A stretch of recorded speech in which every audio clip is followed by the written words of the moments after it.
15 minutes outside the cath lab in my control room to look and see, you know, in this proximal right corner, I've got a calcified nodule, its length is 9 millimeters, the Hounsfield unit is 1490, which means it's very dense.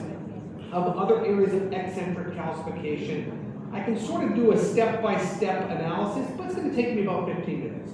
Or I can use dedicated software. Here's the FFRCT. The FFRCT is showing me that there's multivessel disease, all 3 lesions are ischemic. It shows me that there's a positive LAD, a positive circumflex just by looking at the red, and a positive right coronary artery. And so already I know what my target is going to be for this specific instance, which is the right coronary artery, but let's look at the RC PCI navigator.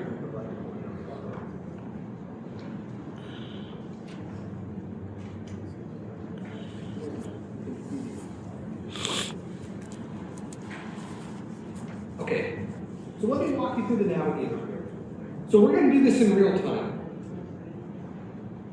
Okay, so I'm highlighting that I've got a lesion in the right coronary, and my biggest gradient is in the distal vessel, but there is another gradient in the mid part of the right. Now, unlike our previous example, this vessel is riddled with disease. Okay, so let's take a look at it carefully. Take off everything and just look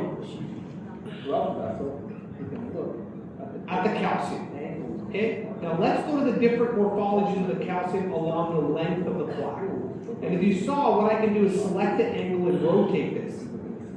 Now let's go ahead and look at the features. Here you have concentric calcium. Okay, this is calcium that is at least 3 millimeters long. It's more than 3/4 of the vessel, and its minimum calcium thickness is more than 0.3 millimeters. So all the things you learned from OCT on the rule of threes, I've now applied by CT. I already know that this needs advanced lesion preparation. Okay? The next thing we want to do is we want to look how much of this do I have to cover? What's my total stent length that I require? So if I go proximally, okay, and I identify a normal landing zone, scrolling into the lesion and out, that's my proximal reference. And then I go to my distal reference. I'm going to scroll through and say, all right, my first device, or my first area of treatment is almost 60 millimeters long. And so now I know that that first treatment is necessary at 60. I can also make my measurements. I know at 60, my distal reference CT lumen diameter is 3.6. I upsize that to 4. In the proximal, I can go up to 3. And now you can also see on the CT what's focal versus what's diffuse. All of this can be done very, very quickly. Right? Now, as I said, distally 3.6, lumen and upsize, I'm going to go to 4. Proximally, okay, I'm in disease, I'm 2.5, so I'm going to try to find a more normal landing zone here. Okay?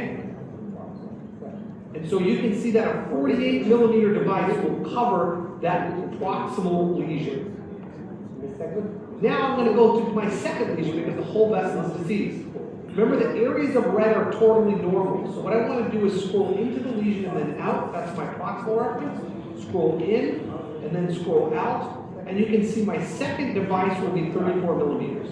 The distal reference is 3.3. I can upside that to 3.5. My proximal is 3.6. I can go up to 4. I'll cover the focal gradient. So even in the most complex case, using the PCI navigator or dedicated tools, I can cover this very, very quickly. Now, as I mentioned to you, all the things that I've learned by OCT, which were the rule of threes, I can also apply by CT. And I just did that because I saw that this was greater than 3/4 of the vessel. It was 3 millimeters long and the minimum calcium thickness was 0.3 millimeters. So I'm going to apply that data. If you look at the morphology, there it is. I have a length of 12 millimeters, I have a minimum thickness of more than 0.3, and I have an arc of 3/4. So this meets the treatment for advanced lesion preparation. What about our proximal length and diameter? As you can see, if we summarize, distally 3.6, upsize to 4, proximally 2.5, I know I can go up because I'm going to size on my distal reference, 48 millimeters long. Okay, so I'm going to put a 4 by 48. Distally, I'm going to put a 3 5 by 30, and I might use a drug-coated balloon because it's all soft-coated plaque. And so that's what I learned with this patient. This is the angiogram.